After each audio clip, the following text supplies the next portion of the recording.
Well, we can talk now to the actor Idris Elba, who's been calling for a ban on zombie knives. Joining us now, Idris Elba, very good morning to you.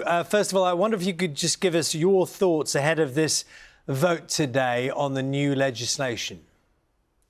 Good morning. Look, my feeling is that, as I called out for some more attention to this, that this is symbolically a step in the right direction. It is only a step in the right direction because there's such a long road to go. There's so many facets to this issue that need to be addressed, but banning them outright, the sale, manufacturing of them in our country is a step in the right direction. And I feel that's a good step. I think it's definitely at least a small win for the families, the victims that are sitting there wondering why our government hasn't done something like this earlier. Even though they have done it before, they let so many loopholes that allowed the sales to continue. And so this feels a lot more sort of robust, put a lot of thinking into the banning of it. Hopefully there aren't any loopholes. Of course, swords in this ban are not covered in here, and that's a big issue, and I think that is a loophole. There are a few reasons why swords are not been included,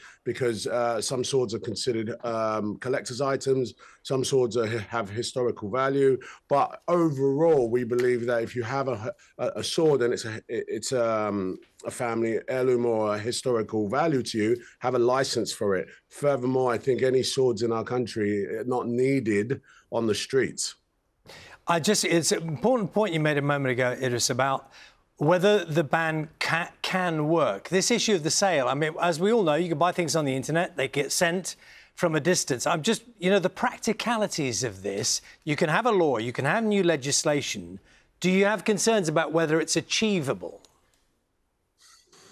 I do have concerns about whether it's achievable, because we've seen in the past that it hasn't achieved. In fact, you've seen knife crime rise in certain instances. But I do think there is a slightly more joined up approach, when we think about it. If I sat down with the Home Secretary yesterday and talked about the joined up approach that needs to make this achievable. I think we should try and use this as a positive moment to have some critical thinking, as opposed to sort of really reminding ourselves that it hasn't worked in the first place.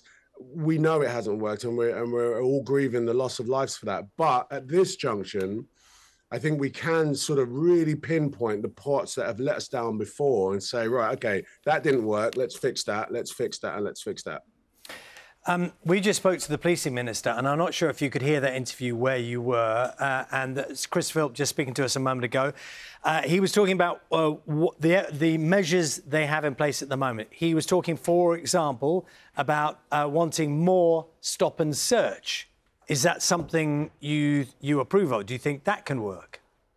Look, the facts are the facts that stop and search has taken knives off people, but it is almost like just putting a plaster over a major wound, And also, you have to understand, stop and search sometimes antagonizes communities where the youths don't have any other thing but to be a part of a gang or in the street. That antagonization causes more friction, causes a lot of, I'd say, disruption in a neighborhood, right? Now, of course, stop and search, you stop someone, they've got a knife, you take it off, that's a win. But it's a Band-Aid, it's a plaster. It isn't a preventative measure. I think we need to find other measures that, really address the reasons why young people are using knives. And I think, again, joined up thinking might help that. There's a kid at a school somewhere where a teacher feels like there's something not right. I need to talk to his parents need to talk to someone. There needs to be a little bit of a linkage that sort of does more than just stopping some random kid on the street. We need to have a little bit more joined up thinking around it.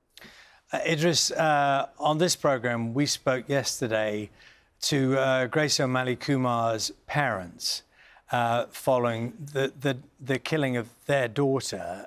And one of the things Grace O'Malley Kumar's mother said to us was, it's a very straightforward equation. She said, I believe there has to be mandatory prison sentences for carrying a knife. Now, this is clearly a grieving family, but a lot of people hearing that will say, well, yes, that seems like a pretty straightforward principle position. What do you say? I mean, listen, I think that there are gradients to this. The truth is, when you really check the stats out, there are more kids carrying knives out of protection and fear than they are as perpetrators. And so if that child is worried about not having a knife walking through a neighborhood and thinking that, I'm going to protect myself here, he ends up in jail for 5 years. You kind of wonder, well, are we winning? I absolutely think that a deterrence that make kids or young people know that if you carry a knife, you will pay the penalties is an important step.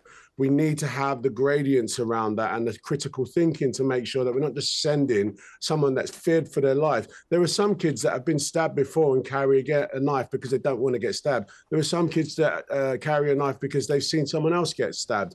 Does that kid necessarily need to go to jail? Now, as a deterrent, I think it's a really important step to really consider. And I don't disagree with Grace's mum at all. I just think that there are different, it's not one size fits all, unfortunately. Idris, these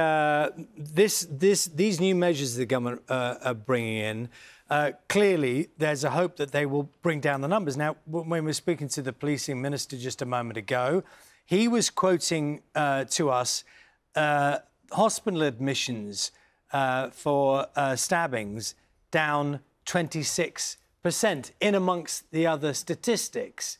Now, I'm not quite sure of the relevance of that and how that works. But when you hear a government minister saying that, I mean, some people suggest that ministers and politicians still don't really get this issue because it's not part of their day-to-day lives. I just wonder what your thoughts are on that. Look, I'm going to be honest with you. I really can't talk about what politicians think or don't think. I do think this, though, as a society, we have to think as well. Just because they're a politician doesn't make them qualified to know what's going on the streets.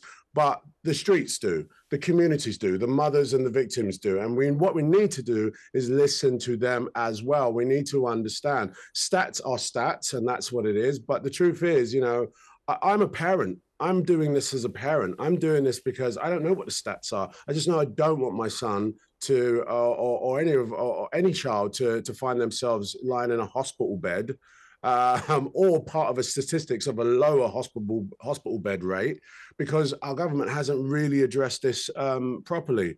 So, I really don't want to talk about what the thoughts of politicians are. I will say this, though. We have to move in the right direction. I think today is significant in that direction. And I think that we should find a way to sort of add to this. Idris, can I ask you one last thought, if I may? I know that during the course of the work you've been involved in and the research you've been doing, you've met individuals, families of victims, and that's made a big impact on you, hasn't it? Yeah, I mean, it's as I said, as a parent, you speak to another parent who was there on the first day of that child's life and wasn't there on the day of their passing. And it's heartbreaking. And when you start to unpick what happened, it starts to become so senseless. I just get so almost angry that, we haven't really tackled this as a nation. I'll tell you one thing, that the parents are the smartest people to talk to about this debate. Okay, because they've turned every stone to understand what happens to their child. And in that turning stones, they understand where the flaws are, where the miscommunications are, what the police didn't do, what the young people were going through while they got into this in the first place. So I really encourage that while we do think about a collective thinking, that we do have the parents right up front in the seat of the table, because not only is their passion really sort of motivating, but their knowledge of what's going on is surpasses any politician, anyone on this show right now. Idris, we appreciate your time this morning. Thank you very much. Thank you very much. Thanks. That's